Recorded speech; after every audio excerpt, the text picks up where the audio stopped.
Look at this rifle. Now look at this one. Have you ever wondered how closely related these two actually are?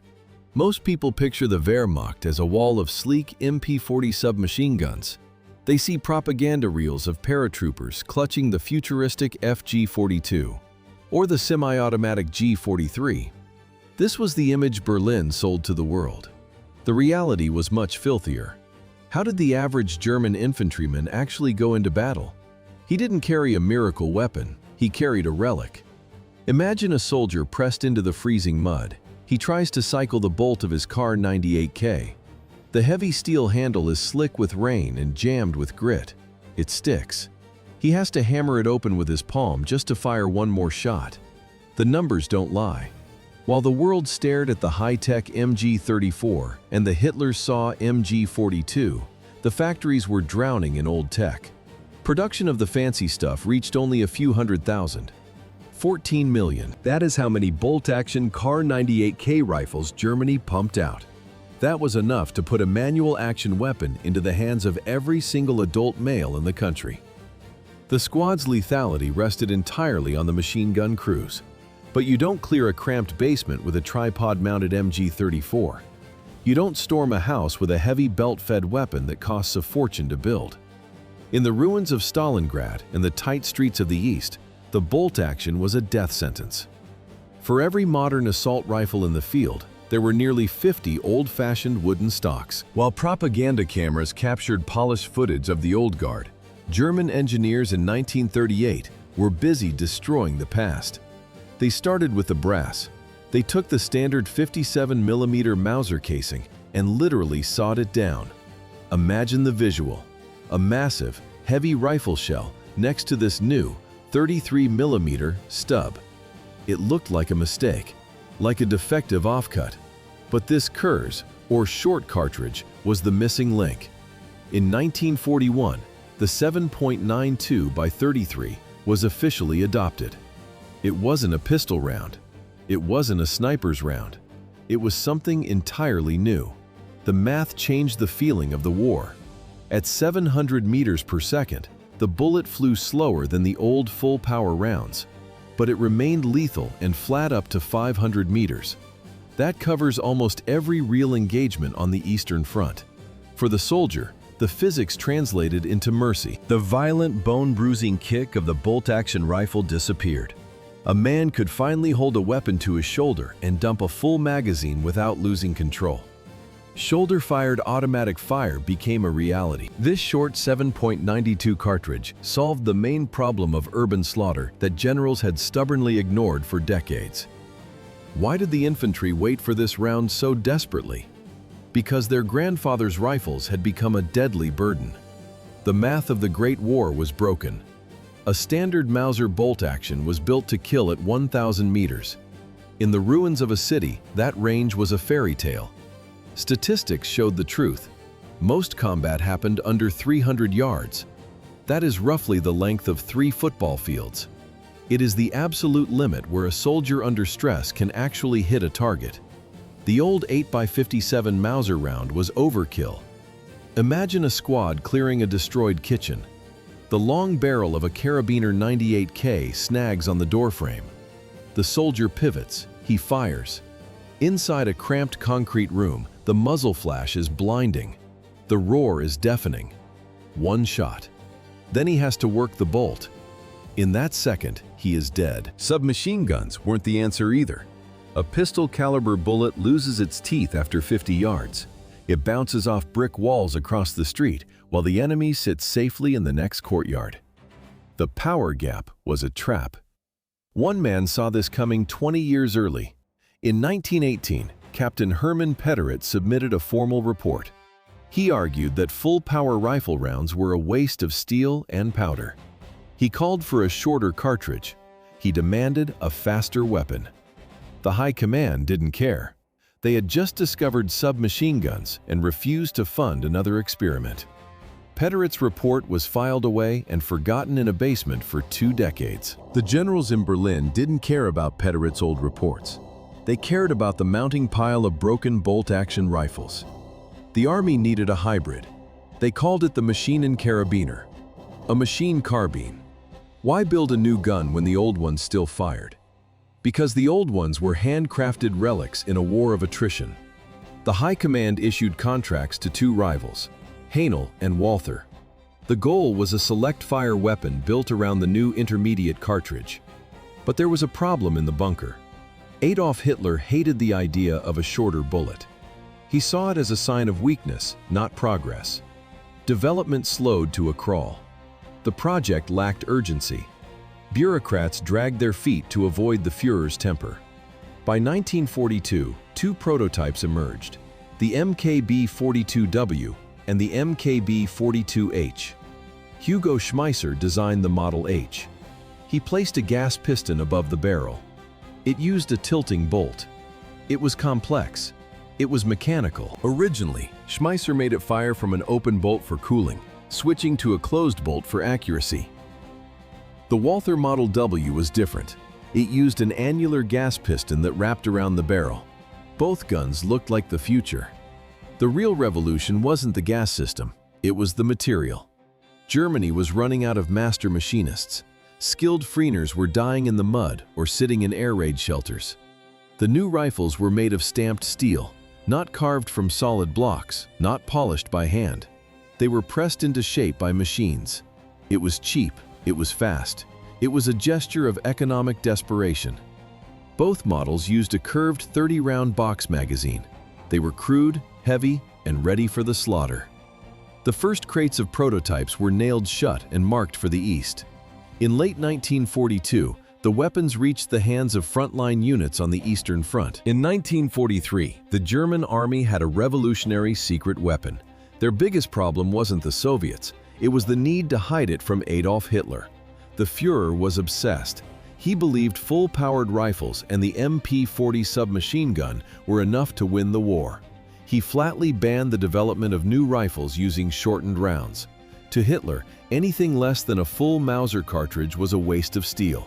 How do you sneak a forbidden weapon past a paranoid dictator?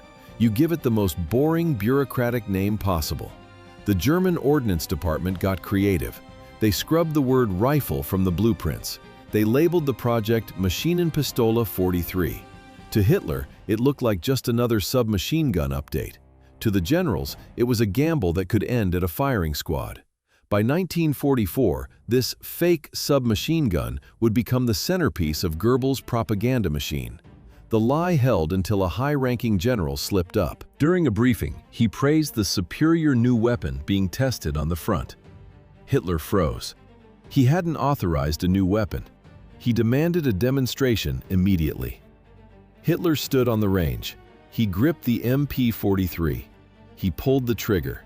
A 30-round burst tore into the targets. He felt the controllable recoil and the devastating rate of fire. The skepticism vanished. He didn't just approve it, he rebranded it. Hitler wanted a name that sounded like a thunderclap. He chose Sturmgewehr, assault rifle. The smell of fresh ink hit the propaganda posters. Sturmgewehr 44 was printed in bold fractal script. It wasn't just a gun anymore, it was a miracle, a morale booster for a collapsing empire. By then, Hitler was obsessively tracking the war down to individual battalions, making the initial deception even more lethal.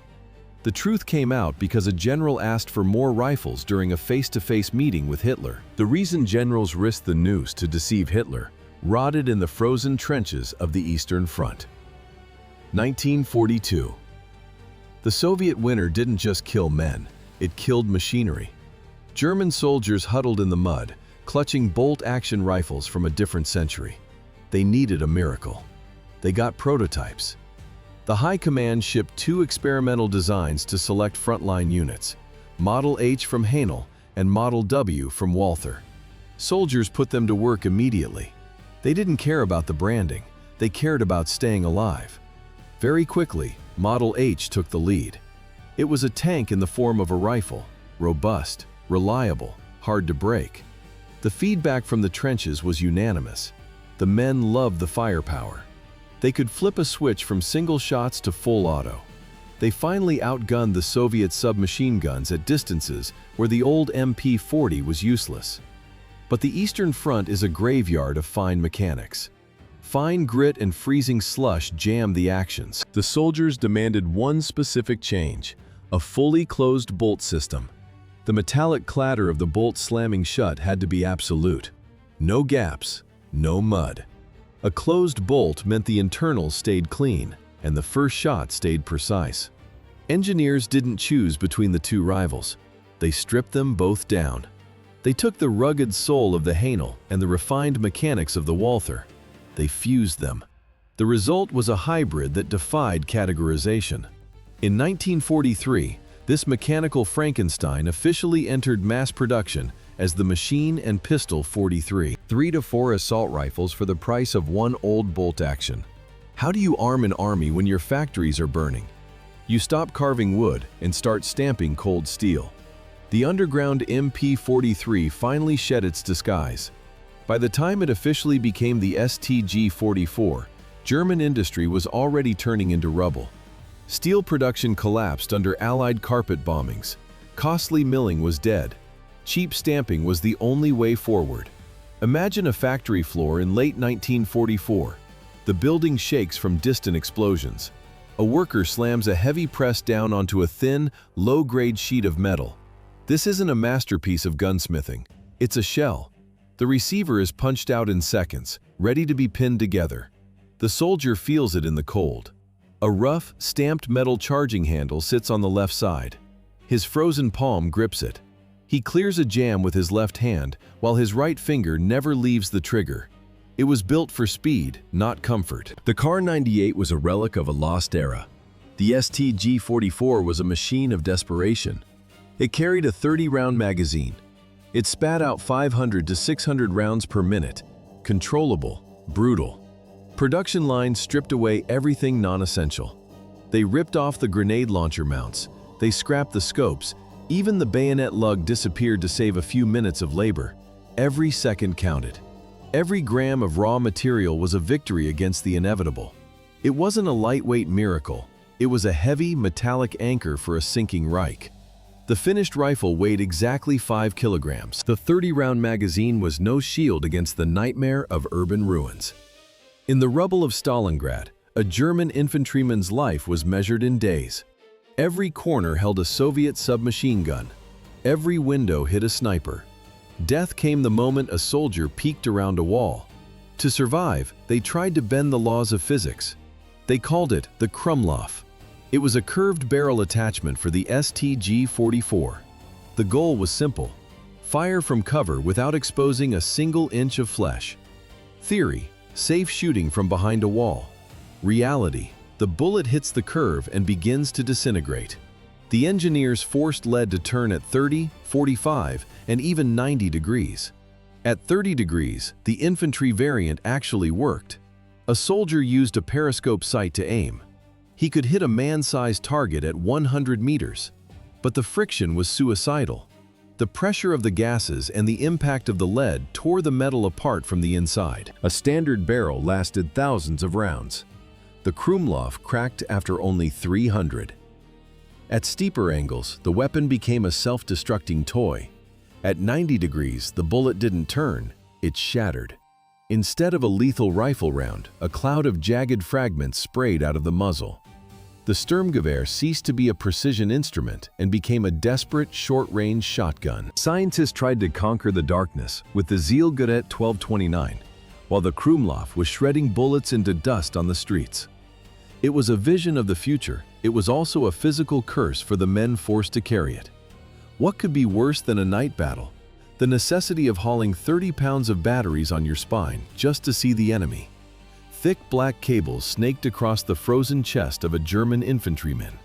He fumbled with the heavy toggle switches of the Vampir system in the mud. Behind him, the wooden ZG-1229 battery box hummed with a low, predatory electrical vibration. The soldier's knees buckled under the weight.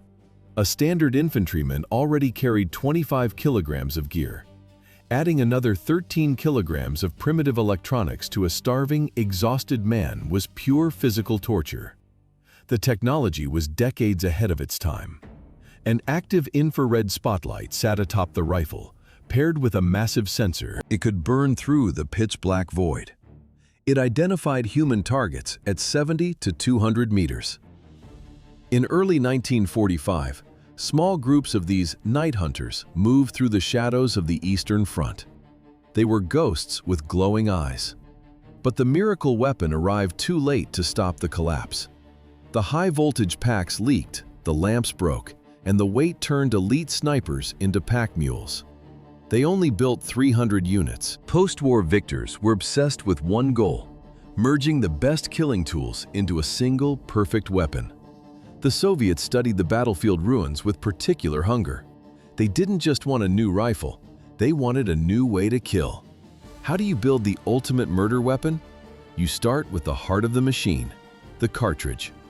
Soviet engineers sat at wooden tables littered with trophies. On one side, the German shortened Mauser round. On the other, the American .30 carbine. They picked them up, rotated them in the light. The brass casing still carried the faint, bitter scent of burnt cordite from the front lines. They compared the tapers. They measured the grain. By blending these foreign ideas, they birthed the 7.62 by 39 millimeter round. It was a compromise that became a catastrophe for the world. This single piece of lead and brass would eventually claim more lives than every nuclear blast and every Spanish flu victim combined. It is the most successful tool of violence in human history. With the bullet finalized, the hardware followed. First, the SKS-45 semi-automatic carbine emerged. It was a bridge, a transition. The real transformation happened when they wrapped a new machine around that specific cartridge. The project culminated in the final design of the AK-47 in 1947. Building the AK-47 required more than just blueprints. It required the living trophies of the Third Reich. In 1946, the Soviets launched Operation Osaviakyim. They didn't just seize factories, they seized brains. Hugo Schmeisser, the man who gave the world the Sturmgewehr, was forced onto a train. Destination? Izhevsk, a closed city, a world of gray concrete and barbed wire. Schmeisser spent 6 years in Soviet isolation. He lived as a high-value prisoner, working for the very men who had crushed his country. He wasn't alone. Hundreds of German specialists sat in drafty design bureaus, drafting the future of Eastern Bloc firepower. The visual evidence is impossible to ignore. Look at the silhouette. The recognizable curved magazine was a necessity for the tapered cartridges, but its aesthetic remains a German fingerprint. It is a visual ghost of the STG-44, forever stamped into the Soviet soul. But the internals tell a different story. The AK-47 is not a clone, it is a hybrid. Kalashnikov used a different locking system and a unique trigger group. He took the German concept of a long-stroke piston and combined it with the ruggedness of the American Garand rifle. Kalashnikov later dismissed the comparisons. He claimed the resemblance was merely superficial, born from the shared use of stamped steel. Mikhail Kalashnikov publicly insisted that his true inspiration came from the American M1 Garand. While engineers in Izhevsk dissected German blueprints after the war, American soldiers were already testing these rifles in the mud of Normandy. The year was 1944. GIs and British paratroopers moved through the hedgerows, facing a volume of fire they didn't understand. Then they saw it, a weapon that didn't fit any category. It wasn't a bolt-action rifle. It wasn't a submachine gun. The Sturmgewehr offered something the Allied arsenal lacked. A steel 30-round magazine hung heavy from the belt, pulling at the webbing of any soldier lucky enough to scavenge one. Allied troops ignored standing orders. They dropped their issued carbines. They carried the STG until the last captured round was spent. Why did they swap? The American .30 carbine was the closest rival, but it failed the stress test of the front lines. It felt like a toy. The cartridge behaved more like a pistol round, lacking the punch to stop a charging enemy at distance. The STG-44 was different. It was a universal solution born from German desperation. The Third Reich wanted to replace every bolt-action Mauser and every MP40 with this single design. They lacked the time. The rifle fought alongside older relics in the final, chaotic months of the collapse. It never reached its full potential. Yet it redefined the infantry squad forever. By the time the factory stopped, the total production reached 425,000 units. Those 400,000 rifles outlasted the Allied landings. They outlasted the Third Reich itself. The STG-44 did not die in 1945. It simply went underground. How do modern Syrian rebels find ammunition for a weapon from the Wehrmacht? The answer lies in the madness of total war. Imagine a desert outpost in the 2000s. A fighter cracks open a heavy wooden crate. Inside, steel tins are coated in thick, yellowed grease. He pulls out a stripper clip. The brass is dark, tarnished by 70 years of silence. He rams the slide home. The bolt locks with a heavy, metallic clatter. This sound was born in a German factory in 1944. It still echoes in the Syrian mountains today. The scale was too vast to disappear. In just 3 years, German industry churned out 820 million rounds of short ammunition. That is 10 bullets for every single citizen of the Reich. This stockpile was a physical impossibility to exhaust before the surrender. In the 2000s, thousands of original rounds surfaced in Syrian markets. The wooden crates finally opened. The rifles still work. The ammunition count reached 820 million.